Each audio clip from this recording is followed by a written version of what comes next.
We're in Isaiah, slowly making our way through Isaiah, and we're going to be in Isaiah 10, and I think we'll finish chapter 11.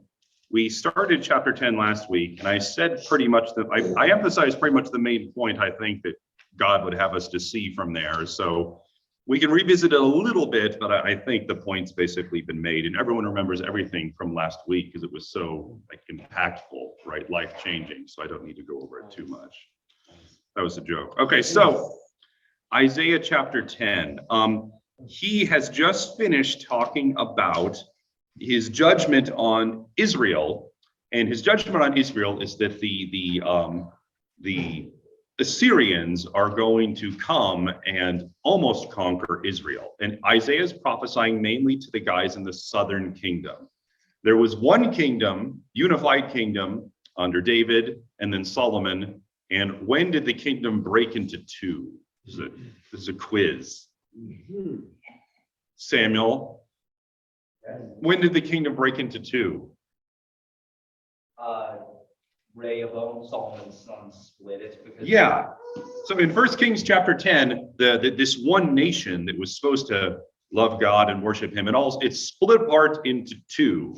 Rehoboam and 10 tribes took, or 11 tribes, 10 tribes, 11 tribes took. The north split off and formed the northern kingdom, and David's tribe and Solomon's son were left with the southern kingdom. And ever since then, these two nations of God's people have been sort of going on the same path, but the northern kingdom's going off the cliff faster than the southern one.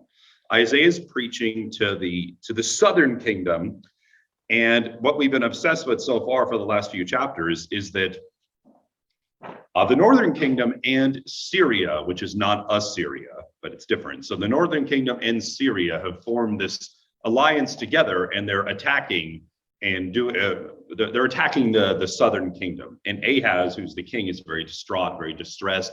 What are they going to do? They can't possibly stand against this coalition that's attacking them. Their own brothers and sisters are attacking them, along with Syria. And then we have Isaiah's prophecy in Isaiah 7 about God will take care of you. God will protect you. Ask anything you want for a sign, and I'll show it to you to prove that I'm going to protect you and take care of you. And of course, Ahaz he's not a pious guy. He doesn't really love God. And he says, oh no, I can't possibly ask for a sign. It's not right. God is upset. Isaiah gives him a sign anyway, and he speaks about how this boy who's going to be born, who in one sense is Jesus far in the future, but I believe in an immediate sense is Isaiah's son, who's a sign. Before this boy is old enough to eat and drink or to even know good and evil, the threat that you're so worried about will be destroyed. The northern kingdom and the Syrians, not the Assyrians, but the Syrians, they'll be taken off the board, and you won't have to worry about it anymore. And then you'll know that you should actually love me and trust me with your life, and love me and live like you actually love me, instead of living a life where Christianity is just an external thing that's fake. And God is still upset with Israel because they don't seem to care. He talks about in chapter 10 verse 18, when he's describing Israel, which is the southern kingdom here, he says, surely wickedness burns like a fire. It consumes briars and thorns. It sets the forest thickets ablaze so that it rolls upward in a column of smoke. The wickedness of his people is like this out of control forest fire that it scorches through everything. I'm sorry, that was chapter 9, verse 18. I lied to you. I saw everyone being confused, and I was like, I made a terrible mistake. Okay. So he's upset with them. And he says that he's going to bring judgment on his people for being stubborn, for not loving him, for not listening to him. And that's where we ended in chapter 10, verse 4. Janine is here. I heard the distinctive keys rattling, and I was like, Janine has entered the building. Yeah. Good morning. All right, so we left last week with this conundrum. God is going to use so we're going to a different thing now. God's going to use the Assyrians, which is the largest empire in the region at this time, huge nation. He's going to use them to punish his people. So earlier, a few chapters before, we saw Syria and the northern kingdom fighting against Judah, the southern kingdom. And that was the focus of concern. How are we going to get out of this? Now, God has told them, I will fix this when the boy's born, before he's even a few years old. Those two smaller kingdoms will be gotten rid of. You don't have to worry about them. And then he says, but because you guys are so wicked and sinful, I'm going to bring the Assyrians, the largest nation in the region, and I'm going to punish you through them. And so we got to chapter 10, verse 4, and we were finished with that. Now in chapter 10, starting in verse 5, I'll read verses 5 to 14, and we're going to talk more about how does it work that we do what we want to do, good or bad. We make our own decisions to do bad things and good things. It's not forced on us. We decide and we do it. But yet, above it all, God is the one who orchestrates and makes everything happen the way he wants. And I said before last week, some people, when you try and put these together, God decides what happens and it happens, and yet we make our own decisions. They can sometimes picture this as though God is like a really good chess player. Has anyone played chess before? Even just for fun? Okay, so God is like, this is a wrong view, but they say God is like a really good chess player, where no matter what I do or you do, we do something stupid, we do something sinful, we do something wrong, and we do this. But God is such a good chess player that he can move his castle right here and counter everything we do so that he will always win, right? We do what we want, but God is like a ninja, and he moves so fast and so intelligently that it still works out the way he wants. That's one way of looking at it. The other way is to simply say that we do what we want, and over and above our conscious understanding in a way that we'll never understand, God channels himself through our bad and good desires to achieve exactly what he wants. He's not reacting to us, he's channeling and directing us. He doesn't just react and always react perfectly. He channels and directs us without us even being aware of it. So I'll read chapter 10, verses 5 to 14, and we can sort of see this, because it sounds kind of it doesn't sound real when you just talk about it in a cold way.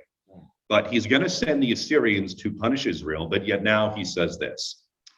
Woe to the Assyrian, starting in chapter 10, verse 5. Woe to the Assyrian, the rod of my anger, in whose hand is the club of my wrath.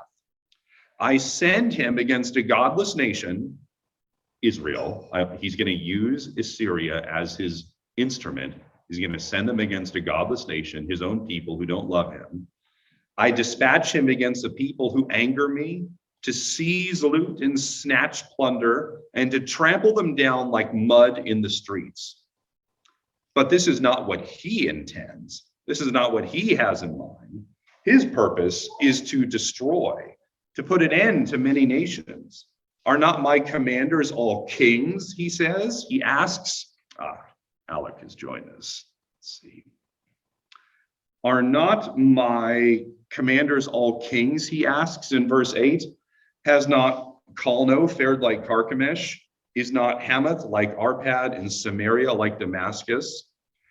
As my hand seized the kingdoms of the idols, kingdoms whose images excelled those of Jerusalem and Samaria, shall I not deal with Jerusalem and her images as I dealt with Samaria and her idols? So what is Assyria saying? Right? God is saying, I'm using them to punish my people, but that's not why they're going to invade and almost conquer Judah. They're not doing it because God is using me as an instrument to punish his people. What is and he tells us what Assyria is thinking. What's their thoughts? What are their motivations? What are their thoughts? They want to conquer and just plunder. Like they don't care about God or what he wants them. Yeah, they're not thinking, it's so nice to be used as a vessel for his glory, right? That's not what they're thinking. He says that in verse 7. That's not what he intends. That's not what he has in mind. The Assyrians they just want to conquer and destroy. But God's the one who's sending them. God's the one who's putting it in their mind to go to go west and south to Judah. So God operates on us in an unconscious way that we don't even see or know, and uses our own good and bad desires, channels them in a way that in a way that he wants them channeled, and we don't even know. They don't even know. So what's their attitude in verses 8 through 11? What chapter? Chapter 10. So what's their attitude when they talk about all these other nations who they've conquered? What's the attitude among the Assyrians? Kellanor, okay. Boy. Do they see Jerusalem as this like insanely powerful force that they're afraid of, or do they see them as just trash to be stepped on? Yeah, their attitude is, you guys are nothing. We've conquered people better than you. We've conquered. He's jumping forward in the time machine. So we're looking way forward in history as though it's already happened. But he's saying the Assyrians are going to be like, we conquered your brothers and sisters in the northern kingdom in Samaria, and they were nothing. You guys are going to be nothing too. You guys are easy. You guys are pathetic. You guys are nothing. There's nothing special about you. I'll sweep you up along with all the other trash that I step on and conquer. You guys aren't special. So that's the attitude that God says the Assyrians have, which is why he's going to punish them. But why is he going to punish them when the only reason they're coming is because he sent them in the first place? So it's that conundrum of God decides, and what he decides happens, but yet we decide too. We're not robots. It's not like the Assyrians were like, I wish I didn't have to kill people and conquer, but God's making me. It's not like that. They want to do it. So as you think about bad things that happen in your life, as we think about people who've betrayed us, people who've hurt us, people who've wronged us, this becomes practical because you can either think of two things. Either you can say, well, God will protect me and he'll get me through this. But you have to think, was God helpless to stop what happened to you? Or did God have a purpose to put you through that, even though you don't like it and even though you don't understand it? Either God is helpless and he's trying to desperately move his knight to another square so he can fix it. And he's like, hold on, I'm trying really hard, I'll fix it. I got this move planned and then it's gonna be okay. So just hold on. Either he's desperately trying to react to what people did to you in your life, or he's in charge of what happens in your life, and he has a purpose for what you're going through, even if the person who did it to you, even as the person who did it to you, is going to be judged as well for their sinful actions.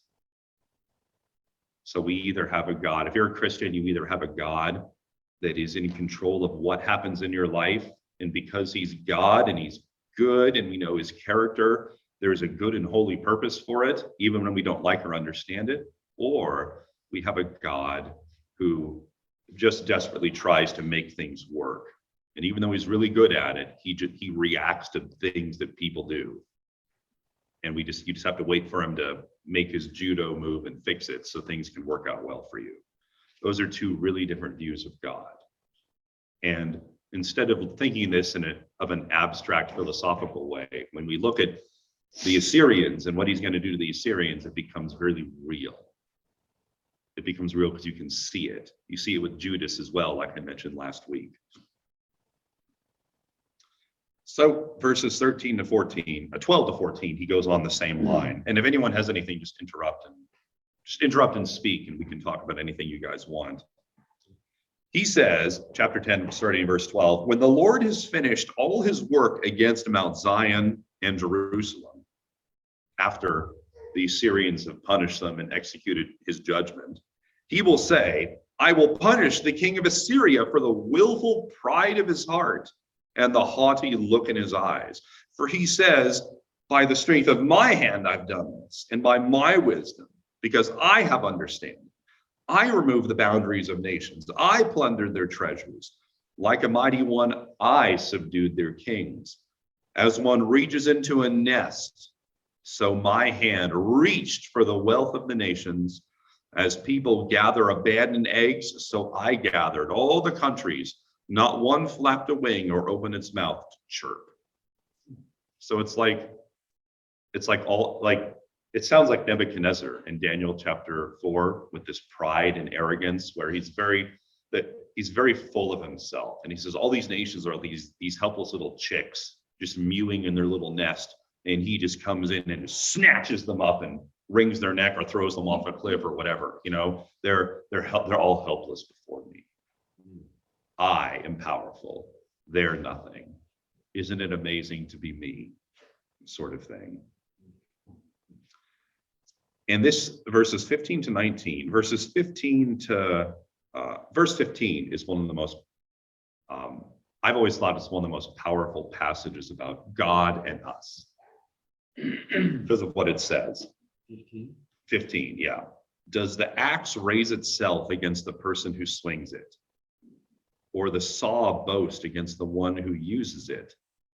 As if a rod were to yield the person who lifts it up, or a club brandish the one who is not wood. So who's he talking about when he asks this question? Who's the one who's boasting against the one who wields him? The Assyrians. Yeah, the Assyrians. It's like, you need to know who you are and who I am. I'm using you to achieve what I want. You're not special. You're not unique. This isn't you that did this. I gave you success because I used you to punish my people so they'll learn their lesson. There's nothing special about you. This is a really powerful slap upside the head for those who need it about who God is and who we are. If we ever start thinking that we're something special, then we've forgotten that God's the one who gives us gifts and God's the one who gives us success and failure. And yeah, we work hard, hopefully, but God is the one who blesses or doesn't bless our efforts. So this is a real warning against arrogance. So verses 16 to 19, he talks about he ends his little talk about the Assyrians. Therefore, the Lord Almighty will send a wasting disease upon his sturdy warriors, the Assyrians. Under his pomp, a fire will be kindled like a blazing flame. The light of Israel will become a fire, their Holy One a flame. In a single day, it will burn and consume his thorns and briars. The splendor of his forests and fertile fields, it will completely destroy, as when a sick person wastes away. And the remaining trees of his forest will be so few that a child could write them down. Can little children count that high? No. So it's like, there's like nothing. It's like a wasteland, right? Like a desert wasteland with some scraggly burnt trees. He's saying that's all that's going to be left of the Assyrians when I'm done with them. And that's actually what happened. The Assyrians just sort of fell to pieces. They conquered the northern kingdom and all the areas around it, and got right up to the edge of Jerusalem in the early 720s BC. They fought against Egypt and won, but yet less than 100 years later, they're gone. They're just gone, and the Babylonians are now the big guys in town, in the region. They're just gone. They fall to pieces from such high splendor to a second-rate nothing power that has nothing. It's like 100 years ago, Britain was the mightiest power in the history of the world.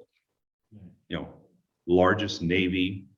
The sun never set on the British Empire because they had colonies, and everywhere in the world, it was daytime in some colony of Britain.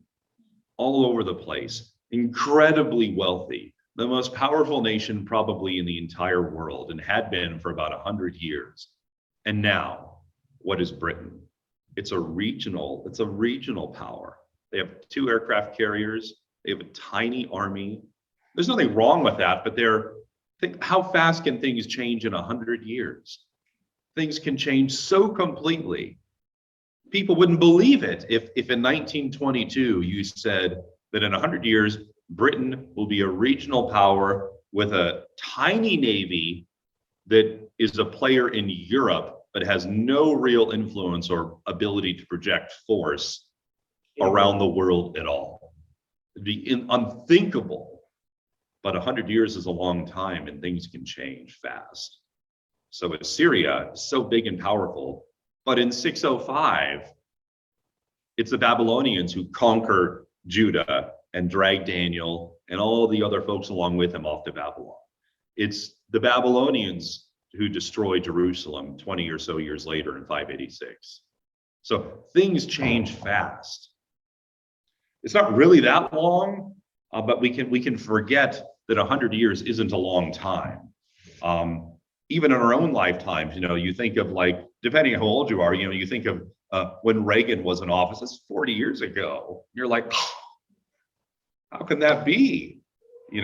How's that even possible? Now you're talking nonsense. It's true. It was 40 years.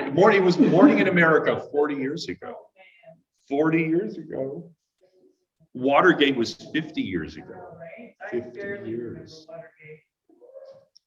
Yeah, the Berlin Wall fell. Was it 89 or 91? 89. Okay, yeah, 89. So 33 years ago. Crazy time. You think, oh, it wasn't that long ago. It was a third of a century ago. So it doesn't seem like a long. It seems like time is a way of fooling you, is what I'm saying. So the Assyrians did fall to pieces really quickly. It's like those bands that have one hit song and then they just vanish and you never hear from them again. One hit wonders. There's a lot of those in the 80s. Did Aha ever have another song except Take On Me? I mean, did they really have any other song? Does anyone even know? No. It's just the one song, right? Anyway, whatever. We'll move on to something else. Okay, so fine, Assyria is going to be punished. Do we want to talk about God's sovereignty and our responsibility anymore, or have I answered every question possible? Just speak if anyone wants to. Alec or Londa or anyone wants to talk more about this, we can, or I can just move on. Or anybody. All right. I guess I've solved everything.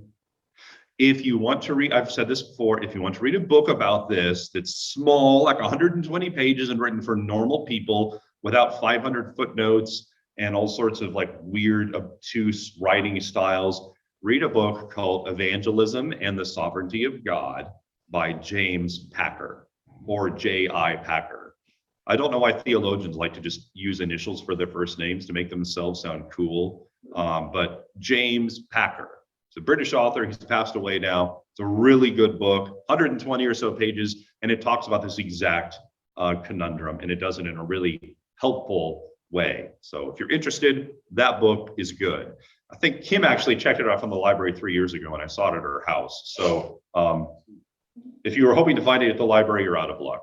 Next time at her house, I'll steal it and bring it back. So, but you can find it online very cheap. It's very popular, so there's used copies floating around everywhere. All right. I've said before that the prophecies, they don't go in a straightforward chronological fashion, and sometimes they're disjointed. So in verses 20 to 23, he's going to talk about something completely different, and then in verse 24, he's going to skip back to Assyria. So you just have to you have to be willing to use the time machine and float back and forth depending on what's going on. So he leaves Assyria, and in verses 20 to 23, he talks about when things will be fixed once and for all. In that day, the remnant of Israel, what day is that? What day are we talking about? The remnant of Israel, the survivors of Jacob, will no longer rely on him who struck them down, but will truly rely on the Lord, the Holy One of Israel. A remnant will return. A remnant of Jacob will return to the mighty God. Though your people be like the sand by the sea, Israel, only a remnant will return. Return to the end time. Well, that's the question. That's the question. Let me read the last verse. Destruction has been decreed, overwhelming and righteous. The Lord Almighty, will carry out the destruction decreed upon the whole land. So what are we talking about here? Janine says it sounds like he's talking about like the end when everything's really fixed. But what does verse 20 say? What day is this? What day is it referring to? The day that Assyria is, trees are cut down. Okay, so just looking at what he says in that day, what day? The day they just talked about, the day that the Assyrians will be, chopped down into nothingness, right? They'll just be this barren wasteland. In that day, a remnant will return, everything will be great, people will truly call on the Lord, small remnant will return. Did that happen? What happened when, this is why prophecy is difficult, and it's not like, this is poetry too, it's poetry and prophecy. It's not like reading Romans where everything's very logical and just like because of A and B and C, therefore D. This is like, it's different. So when the Assyrians were made into nothing, the Babylonians came and destroyed Jerusalem. So that obviously wasn't a good time. So what are we talking about literally? When the Assyrians become nothing, the survivors of Jacob will truly rely on God, and there will be a small nucleus that's a revival into glory, or are we really just catapulting way ahead to the end?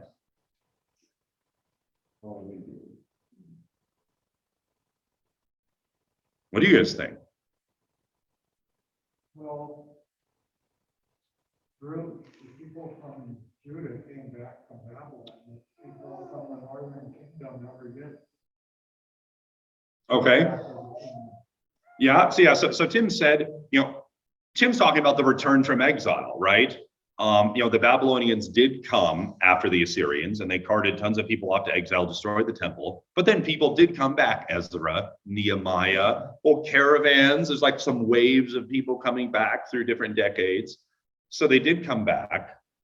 But was it a revival where people trusted the Lord and they loved him? What did they come back and everything was great, or did they just fall backward again in the same stuff? How many of you read Malachi? Yeah. Okay, well, Malachi takes place after the return from exile, and it's the same stuff that all the earlier prophets complained about. He's like, you guys are all fake, you're phonies, the priests don't care. They let these crippled, mangy sheep be offered as sacrifices, and God's like, he says the same thing he said in Isaiah 1. He's like, I don't even care. I'd rather just like bar the doors and seal the doors because I don't want to deal with this anymore. You bring these mangy animals as sacrifices for your sin. What happened to bringing an unblemished animal? He's like, you guys it's all external again. It's like, have you learned nothing? So some people would say, back to Isaiah 10, verse 20, it's probably talking about the return from exile where they built a new temple and they rededicated it. And, they really were like, we're going to do better. Ezra is preaching the law to them and things. But I don't think it's that, because they fall apart again really quick. And Malachi is pretty definitive, like very angry at them. So I think we're catapulting way forward to the end, where it does mention in that day when Assyria is destroyed, but Assyria seems to be basically functioning here as God's enemies, right? When God's enemies are destroyed, then the people will come back. A remnant will come back. They'll love him. They'll truly rely on the Lord, and then things will be better. What he does next is, for the rest of the chapter, he switches back and comforts them about Assyria. Then in chapter 11, he returns to the remnant thing and talks more about it. So I hope, what time is it? Oh, we still have plenty of time. So I hope this isn't too confusing, but my point is we can't read Isaiah, well, we can't read the prophets and their discussions of the end like we read Ephesians, like we read Romans, where it's very logical, starts in one place and systematically just works its way toward a point.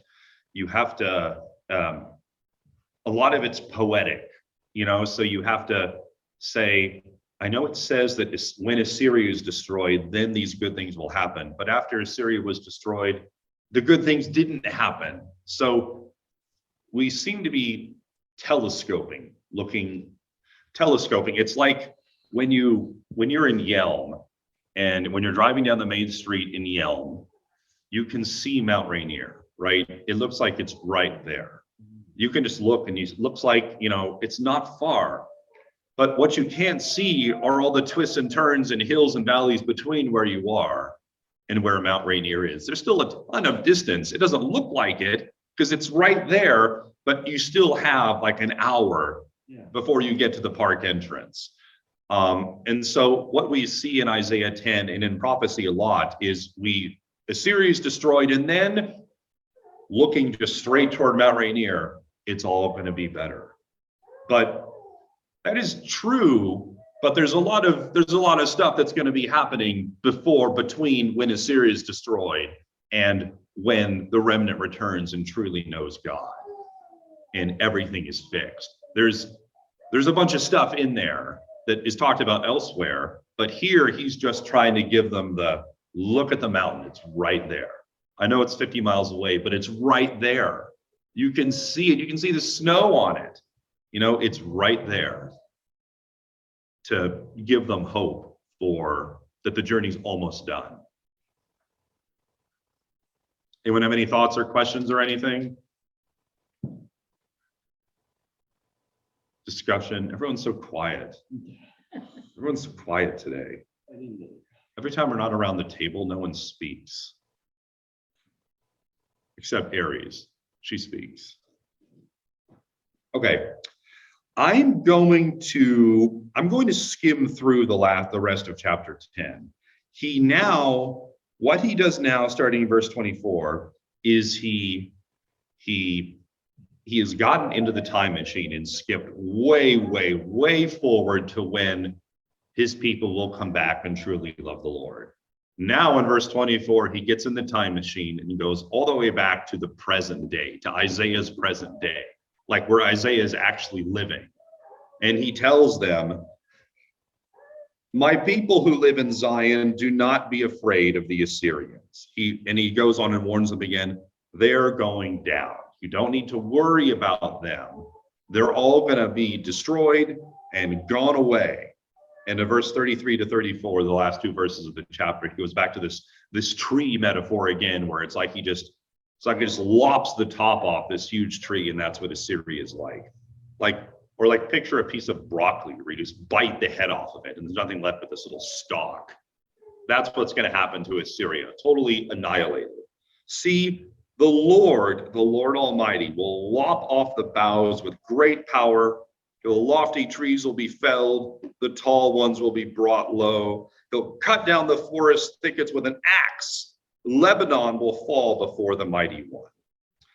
So all of God's enemies will be like a clear-cut forest. Have you ever been driving and you've seen a place where Weyerhaeuser or someone else has just like ripped all the trees out and nothing but a bunch of like forest full of stumps? There's nothing left. It used to be these wonderful trees, and now they're all gone, and you can see the ugly subdivision that was on the other side the whole time, right? And now it's gone. It's just like this barren field of stumps. That's what God says. That's what's going to happen to his people. That's what's going to happen to their enemies, and it's like he's going to start all over with a clean field, which is why chapter 11 starts the way it does. What's chapter 11 describe when it starts? Shall I not, as I have done unto... No, chapter 11, verse 1. Okay, yep, all right. Chapter 11, Isaiah, verse 1. And there shall come forth a rod out of the stem of Jesse, and a branch shall grow out of his roots. Okay, so he's giving the picture of a stump, right? Everything's been like wiped out. There's nothing but a forest full of stumps. But from one stump, one of those stumps, there's going to be a little shoot that starts. Have you ever seen a stump where stuff starts growing out of it? You know, we had a tree in my yard when I was a kid, and during a huge storm in the early 90s in Tacoma, the tree fell, right? It tore the fence down, almost destroyed the neighbor's house, and we had to cut it up and everything. So there was this big stump that was left, and the stump started to grow. And it eventually had this like bush, it's like this stump, it was like a chia stump, you know, like this chia pet thing where you can get this thing and you water it and it grows like hair, anyway, it grows this stuff. It was like a chia stump. It never grew much, but it just had this like foliage around the stump. So it's like the stump had an afro, a green afro. And that's what's going to happen here. One of the stumps is going to start growing. And it says here, the stump that starts springing forth this stuff is the stump of Jesse, which is David's father. So someone from the line of David is going to start springing up from what looks like utter disaster, right? Israel and all of the tribes, all of God's people are in this forest. They're cut down too and destroyed. Like everything's been everyone's been cut down. God's people have been cut down because of judgment. Enemies have been cut down because they're enemies. And it's like we're going to start over. And one of these stumps starts to grow. This is the stump, figuratively speaking, you know, of Jesse, David's father. Someone descended from David will begin growing from this stump. From his roots, a branch, and your version probably has branch capitalized because it's referring to Jesus. A branch will bear fruit. Who is this branch? Well, I guess I gave it away, but anyway, who is this branch? What's the branch going to be like that's going to bear fruit? It says, whoever it is, the Spirit of the Lord will rest on him, the Spirit of wisdom and of understanding, the Spirit of counsel and of might, the Spirit of knowledge and fear of the Lord, and he will delight in the fear of the Lord. Could this be a person or not? What do you guys think?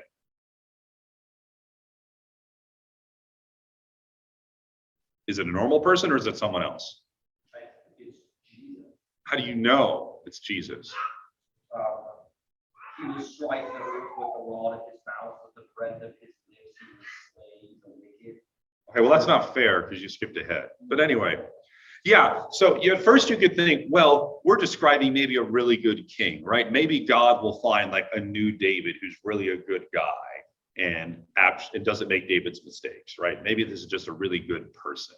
But then the rest of the description, which Samuel ruined, goes on and describes, I don't think we're talking about a normal person because this isn't a person. This is someone who's otherworldly, who is going to be this ruler.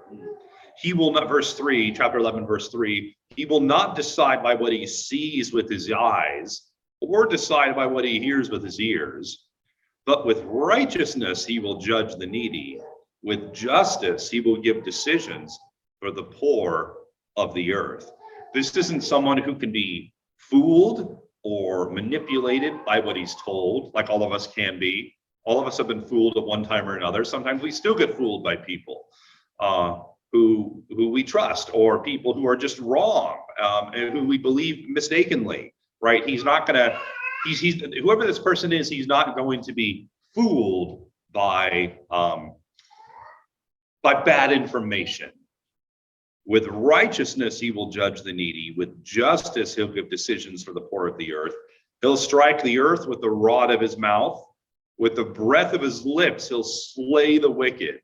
Righteousness will be his belt, and faithfulness the sash around his waist. What's the point of describing him like this, where righteousness is his belt and faithfulness the sash around his waist? What's it trying to get at with this descriptions?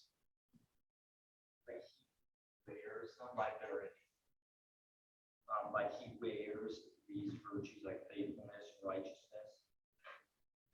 I'm reading hope. Yeah, that it brings hope. Okay, yeah. I would think prior to that, you got, laying waste, total destruction. Yeah, that's not good. Yeah, and then it goes into that there will be somebody who brings us, it's, Yeah. delight in the fear of God. And I think both of them are right. You guys are each talking about different things, but they're still related. The imagery of him wearing these character traits, right? We like to think that we're righteous, but we're not righteous all the time. We like to think that we like justice too, but we're not always good, even as individuals, but even as a society, we're not good at making sure justice happens all the time. But this guy, it's going to it's like a part of him, right? It's like his clothing. You don't go anywhere without your clothing. The righteousness and justice are a part of him. They're like built into him in a way that it isn't built into us, no matter how much we like to, no matter how good of a person we believe we are. It's not baked into us like it is into him. When people want to get elected, they make lots of promises on how they'll fix things. And so everyone likes to make promises about their character and what their character means. If you vote for me, I'll do this. I'll make sure this happens, whatever it might be. But everyone always falls short, or they oversell to get you to vote for them, and then they can ignore you until it's time for the election season again. Whoever this is, these attributes aren't just slogans that he puts on, that he flies from his pickup truck on a flag, or that he puts on signs along the road. These are really part of who he is: righteousness and faithfulness. So we're talking about when the remnant comes back, verses 20 to 23 from the last chapter. He just gives us this little thing: a remnant will come back, they'll truly fear me, they'll truly love me, things are going to be great. And then he just leaves it and finishes with Assyria. But here he's come back to what this is going to be like. After all of God's enemies are destroyed, a shoot's going to come up from the stump of Jesse. This person, this man, is going to be very, very special. He's going to epitomize righteousness and faithfulness, justice. Things are going to be fixed on this earth. Things are going to be the way they're supposed to be, where police officers aren't afraid or too incompetent to go into a school in Texas where elementary school children are being murdered, where people are not killed by police and have force used upon them, all out of proportion to a potential counterfeit money passing, where things are right, where things are fixed, where gas doesn't cost almost $6 a gallon, right? Where things are the way they're supposed to be, where all the institutions in our society don't seem like they're falling to pieces and full of incompetent people. Things are going to be fixed. And so verses 6 to 9, what does it describe? What's verses 6 and 9 about? The wolf will live with the lamb, the leopard will lie down with the goat, the calf and the lion and the yearling together, and a little child will lead them. The cow will feed with the bear, their young will lie down together. The lion will eat straw like the ox. The infant will play near the cobra's den. The young child will put its hand into the viper's nest. They will neither harm nor destroy on all my holy mountain, for the earth will be filled with the knowledge of the Lord as the waters cover the sea. What's that mean? There'll be peace, there'll be harmony, there'll be no more,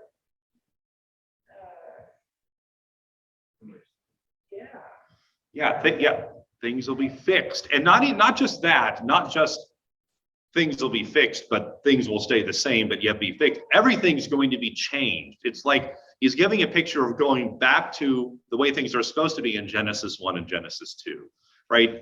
Animals didn't kill one another for food. We didn't kill animals for food in Genesis 1 and Genesis 2. So we're getting a picture of a reversal back to the way things are supposed to be. We're getting a picture of all the way at the end when paradise is recreated in Paradise 2.0. Because that's what Revelation shows us. Even the tree of life is back, appears out of nowhere in Revelation 22. We haven't seen it since Genesis 3. Adam and Eve were cast out of the garden so they wouldn't touch the tree. But now, in the new heaven and the new earth in Revelation 22, it's like we've gone through the whole process of God choosing his people, gathering his people, sending his son to rescue his people. And then in Revelation 22, he's defeated Satan. Now he's got his people. And now we're going to start, like, reboot everything to start over again and just move forward. And now the tree of life is back in Revelation 22. The Son and the Father share the same throne, and there's this river of water that flows from the throne through the heart of this new Jerusalem out to everywhere. It's like this like tidal wave that doesn't kill people, but it's this tidal wave of water that just flows out to everywhere. And the tree of life spans both banks of this river that flows from the throne, and all the nations can come and take from the tree freely, because Paradise 2.0 has been created. Paradise is lost, and then paradise has been regained, where the calf and the lion aren't enemies, the wolf and the lamb aren't enemies, snakes and little children are not enemies, where there is everything's the way it was supposed to be in the beginning, where sin is gone. We've been fixed and refurbished, right? Like a piece of furniture that you find at like a yard sale that you buy it, and then you fix it, and you sand all the paint away, and you repaint it, and you fix it, and it looks all pretty. God has taken us from the junk heap, and he's fixed us, polished us up. God sin out of our lives. He's worked our whole life to fix us, to polish things up and get rid of this and get rid of that. Some days he works on the top drawer of the messy dresser that is us, and other days he's sanding the footy things. But our whole life he's fixing us. And then in the end, when we're with the Lord forever, we're totally fixed. Like the restoration is finished, and all of his people are all gathered together with him in the new creation. Satan's gone. Now we can all love God the way our first parents are supposed to. And Satan's not going to come back and try again because he's gone. So this is a picture of the end of the beginning, where we can now be with the Lord forever in a world the way it's supposed to be, not in a world like we have today, which is really messed up. Any thoughts, questions, disagreements, comments, observations?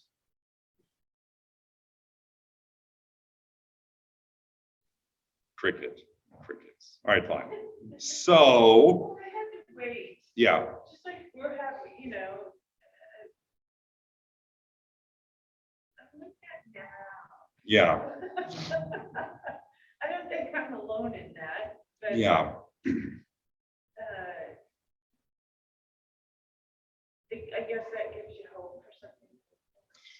Yeah, it does. We're closer than they were. I'll talk about that during our sermon today about Pentecost. We're a lot closer than they were, but we're still waiting. But we're closer than they were. Jesus has actually come now. They're still waiting for him to come. But look in verse 10 to 11. In that day, when everything's going to be fixed, the root of Jesse will stand as a banner for the peoples.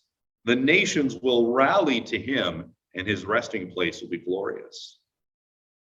So is this a salvation that is simply Israel, or is it bigger than that? It's bigger. It's like raising like a flag, like a huge flag on a hill, or shooting like a flare, to mark your position. Goes up in the sky, bursts into these sparkles, and you're like, aha, that. So it's like a rallying point. So Jesus will be a rallying point for nations all over the world. Revelation 5, people from every tribe and tongue and people and nation, people from all over the world are going to rally to this banner that flies high. I guess it's kind of sacrilegious, I guess. But when you're driving on the highway and you see the McDonald's sign on the 800-foot pole off the interstate, and you're like, I can get coffee now. You're like, yes, it calls to me when I'm on long interstate trips, okay? You know, they all have these signs off the interstate that are like 1,000 feet tall to make sure that you see it and you pull off. Jesus will be raised 1,000 feet tall, so people all over the world will see him and flock to him. When is that happening? Is that just later, or is that happening now in some sense? Is Jesus raised up as a banner for everyone to flock to now, or are we just talking about later? Yes. Ralph says it's talking about later. Tim? Well, yes, because we're supposed to take the message to the nations and pull from the nations and Christ. Mm-hmm. He is a banner to us. Yeah, so I understand what both of you are saying. Ralph's saying, you know, this seems to be talking about when Jesus comes to reign, and he's not reigning yet. I mean, he's not here exercising his rule. So maybe it's talking about when Jesus actually comes back, and then, you know, the call will go out. And Tim's saying, well, there are churches, even little churches like ours, there are churches all over the world that are raising the banner for Jesus every day, and people are coming to faith and rallying to Jesus so they can be there when he does come back.